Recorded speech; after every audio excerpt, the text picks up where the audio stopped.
Bienvenue dans le vestiaire avec Nicolas Saint-Pierre. Présentation, Brigil et Rockland Ford, 2 heures de pur plaisir. Merci d'être là dans le vestiaire. On ouvre les portes pour jaser hockey avec Zachary Mercier.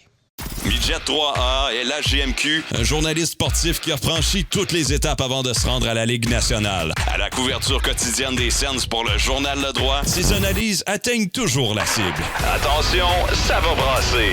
Avec Zachary Mercier. C'est une présentation des Jardins. J'imagine que pour les fans du Canadien, on a tripé un petit peu, pardonnez-moi l'expression grivoise, Slafkovský et la Slovaquie 4-1 sur la Finlande. Slafkovský, rien de moins que 2 buts. Et un peu comme je le disais pour Tim Stützle, j'ai l'impression qu'un tournoi comme celui-là, même si au niveau de l'international, c'est pas la première fois, si je ne me trompe pas, que Slafkovský représente son pays, reste qu'une plateforme comme celle-là où il y a la participation des joueurs Ligue nationale de hockey. Si on est capable d'avoir du succès là-dessus, imaginez l'impact positif que ça aura. Alors, autant Slafkovský que Stützle, je regarde ces gars-là pour voir comment ils vont manœuvrer dans cette plateforme qui s'appelle les Olympiques de Gatineau. Les Olympiques de Gatineau. Les Olympiques de Milan, Cortina. Monsieur Zachary Mercier, comment allez-vous? C'est le temps que je te parle avant que je dise d'autres niaiseries, moi, là. Écoute, Juraj Slafkovský pourrait très bien terminer sa carrière comme le meilleur buteur de l'histoire des Jeux olympiques. Écoute, présentement, là, il y a seulement 7 joueurs qui ont plus de buts que lui aux Jeux olympiques dans l'histoire. Donc, écoute, c'est quand même pas piqué des verres. Il a seulement 21 ans, pourrait participer à peut-être 4 autres Jeux olympiques, peut-être, pour terminer sa carrière à 6 Jeux olympiques.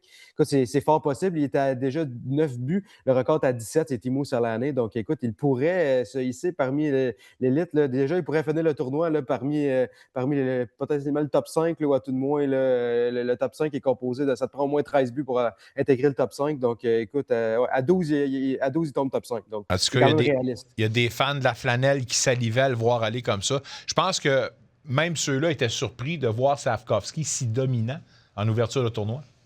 Oui, bien écoute, on s'attendait tous à ce qu'il mène la charge. Ça devait être ça et il l'a prouvé. Puis que dire de Samuel Laveille devant le filet, l'ancien du Phoenix de Sherbrooke, qui a complètement volé la rencontre. C'est ce genre de tournoi-là où est-ce que c'est des un seul match, la pression est haute, on ne sait pas ce qui peut arriver. Écoute, n'importe qui peut battre n'importe qui, puis je pense que c'est véritablement le meilleur exemple. Puis présentement, on suit en parallèle le match Italie contre Suède. Écoute, 3-2. L'Italie est en train de causer la surprise, là.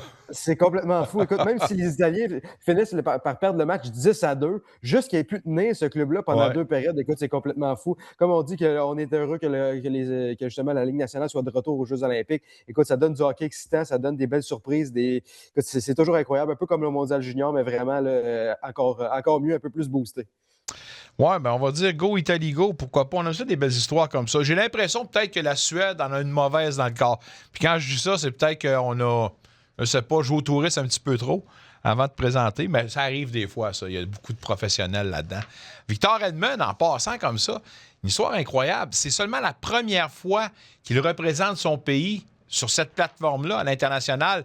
Oui, il a participé à la Coupe des 4 Nations, mais quand même surprenant que ça a été sa première à l'âge de 35 ans, si je ne me trompe pas, pour le défenseur. Oui, c'est ça, exactement. Écoute, il y a tellement de générations complètes qui a manqué. Écoute, si je te dis, là, il y a 2 joueurs qui ont gagné le trophée Maurice Richard avant 2014 qui n'ont pas participé aux Jeux olympiques. Es-tu capable de m'en nommer un?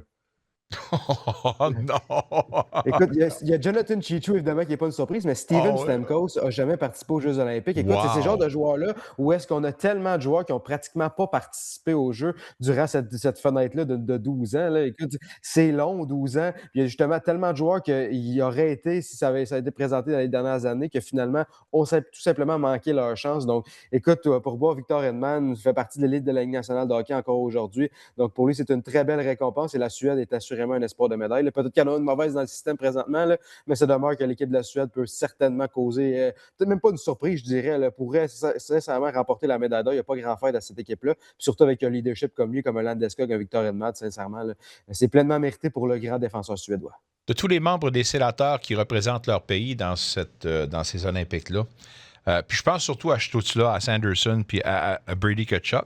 Il pourrait en avoir d'autres, mais qui de ces membres des sénateurs-là risque d'avoir le plus de succès au niveau individuel dans ce tournoi-là?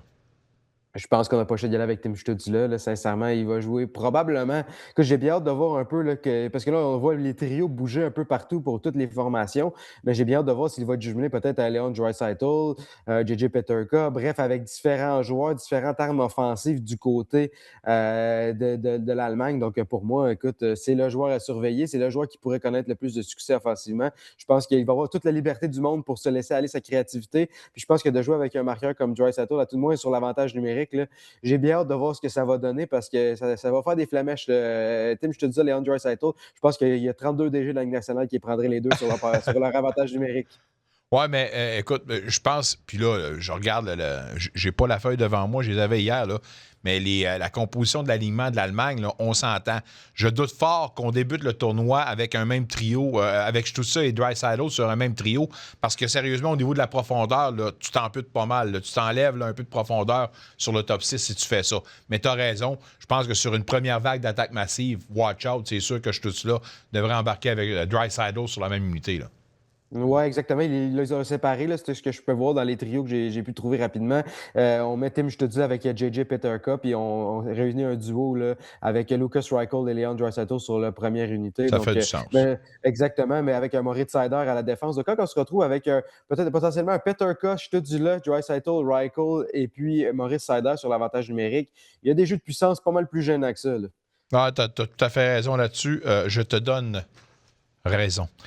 Si les sénateurs participent aux séries, la question que je vais te poser, qui, selon toi, dans le top 8 composant l'Est en ce moment, qui, selon toi, va perdre sa place? On peut qu'à penser en ce moment que les deux équipes repêchées appartiennent à Buffalo, les Sabres, et aux Bruins de Boston. 69 les Bruins et 70 points pour les Sabres. Donc, laquelle des formations de l'Est risque de perdre sa place si les sénateurs participent aux séries?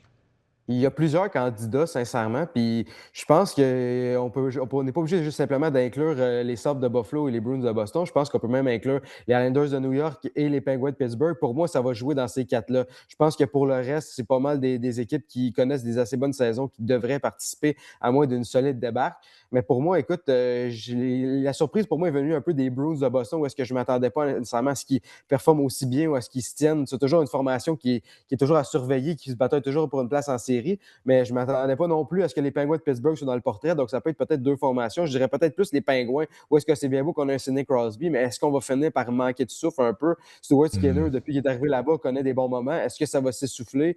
Écoute, bref, c'est pas une équipe qui compte sur une énorme profondeur. Oui, il y en a beaucoup d'expérience, mais c'est pas une équipe qui est si bien nantie. Donc, écoute, pour moi, j'identifierais peut-être les Penguins qui sont une très belle surprise cette année. Écoute, tant mieux si les Penguins peuvent participer aux séries éliminatoires. Écoute, on veut toujours voir un Sidney Crosby en séries éliminatoires, mais s'il y avait une équipe que je pourrais voir potentiellement dégringoler vers la fin de la saison, où est-ce que les choses vont se corser, ça pourrait potentiellement être les Penguins de Pittsburgh. On a tous hâte que la Ligue nationale de hockey reprenne ses activités, puis des choses qu'on va surveiller à la reprise au niveau individuel chez les représentants des sénateurs. Je pense que dans le cas de Stützle, on n'a pas de problème. Dans le cas de Tkachuk, il est redevenu le joueur qu'on voulait avoir. Même Dylan Cousins, pour moi, n'est plus un point d'interrogation. Il a trouvé sa place, puis c'est bel et bien un gars qui a trouvé son envol. Or, parmi les joueurs que je n'ai pas nommés, si un joueur que tu surveilles au niveau individuel pour le dernier droit du calendrier, n'est-il pas le numéro 12, Shane Pinto?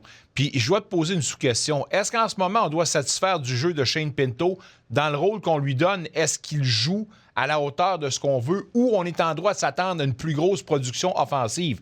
Rappelons que le début de saison, comme à l'habitude pour le 12, a été assez bon.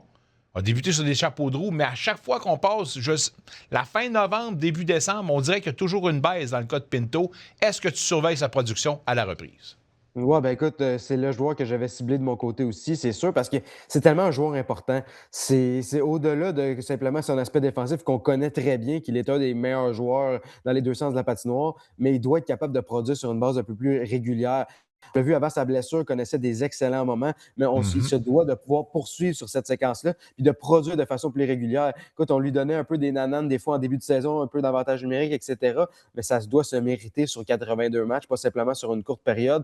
Il se doit de trouver des façons de trouver le fond du filet. Malgré tout ça, il réussit quand même à créer des chances. Les points ne viennent peut-être pas nécessairement ou les buts ne viennent pas comme ils venaient en début de saison, mais il se crée quand même des chances. Donc, c'est simplement de faire preuve d'un peu plus d'opportunisme et de continuer de pousser de ce côté-là vers l'avant parce que oui, ça va prendre un apport des 3 premiers trios. Puis si justement on décide de donner le rôle de 3e centre, comme on le donne présentement un peu à Shane Pinto, bien, ça va prendre une production de ce trio-là parce que, écoute, c'est la clé. Là. Souvent, le milieu d'alignement, là, les 3e trios là, dans une formation, surtout pour une équipe qui espère aller loin en séries éliminatoires, ça passe par là. Puis ça va passer par un Shane Pinto qui continue d'exploser parce qu'on le sait qu'il y a certains joueurs qui vont produire, comme tu l'as mentionné, les Brady Ketchup, les Tim Stützle, les Drake Batterson, etc. Mais c'est un peu dans le secondary scoring, comme on dit, dans la profondeur de l'attaque qui vient un peu des autres trios, des autres joueurs. C'est là que ça fait la différence. Quand ces genres de joueurs-là marquent des buts,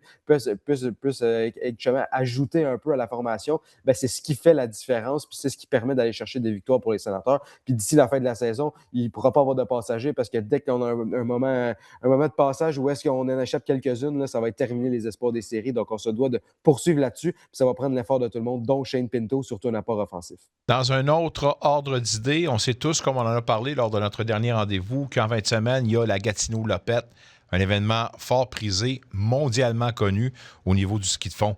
Tu as pondu un article sur l'honneur que va recevoir Dirk Van Wyk, un gars de Chelsea, et un monsieur qu'on pourrait appeler monsieur ski de fond. C'est le membre fondateur du centre Nakertok avec son épouse. Et lui va recevoir l'honneur d'être maintenant au Temple de la Renommée. Parle-moi de ce monsieur-là, un artisan fort important pour le développement du sport dans l'Outaouais. Oui, assurément que dans le nouveau millénaire, depuis les débuts des années 2000, il n'y a pas grand gens qui ont eu autant d'impact que lui parce que, écoute, c'est lui qui a acheté là, 350 acres de terrain justement à la piste Nakertok au bout de l'avenue Gatineau, dans le secteur Gatineau, limite à Cantley là, pratiquement. Mais écoute, c'est lui qui a acheté ça avec sa femme. Aujourd'hui, c'est une piste qui accueille des compétitions majeures année après année. C'est un des clubs les plus décorés. C'est reconnu comme étant un des plus beaux clubs de ski de fond et une des plus belles pistes de ski de fond au pays.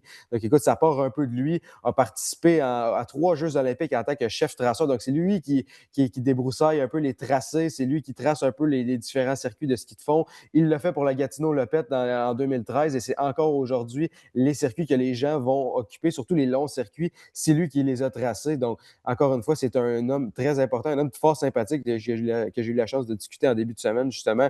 Écoute, il va recevoir cet honneur-là parce que lui aussi, il est impliqué un peu partout dans le monde du ski de fond. Puis il a dit, moi, je suis un passionné du ski de fond. Je veux simplement pouvoir redonner, simplement pouvoir continuer à transmettre ma passion. Puis il m'a même glissé un mot comme quoi, écoute, en 2028, il y a des discussions pour une future Coupe du Monde, peut-être même justement ici dans la région. Donc, il est en train d'un peu de faire les différentes démarches pour voir qu'est-ce qu'on peut bien faire pour améliorer ou à tout de moins remplir les conditions pour envoyer notre candidature. Écoute, ça serait quand même assez spécial d'avoir une Coupe du Monde de ski de fond ici chez nous à Gatineau. Donc, écoute, chapeau à Dirk Van Wyk. Écoute, un chic type qui continue de transmettre sa passion. Puis écoute, Nicolas, peut-être qu'à parler de la Gatineau-Lopette, demain, je vais avoir des articles sur 2 personnes qui vont participer, qui ont l'an dernier, ça a marqué leur 35e participation à la Gatineau-Lopette. Écoute, c'est complètement fou. À chaque année, ils soulignent un peu les 35e participations. Ils ajoutent ça là, au club des vétérans. Là.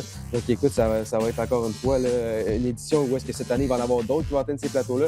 Mais c'est assez spécial. On a une femme là, que ça va devenir simplement la 4e femme à atteindre ce plateau-là. Donc, Nicole Bernard, qu'on salue présentement. Donc, écoute, tout un accomplissement quand même pour différentes personnes là, qui s'investissent dans un événement comme ça et qui transmettent leur passion au du ski de fond. Des athlètes avec un grand A et félicitations à M. Dirk Van Wyk qui va recevoir l'honneur d'être au Temple de la Renommée maintenant, membre fondateur du centre Nakertok.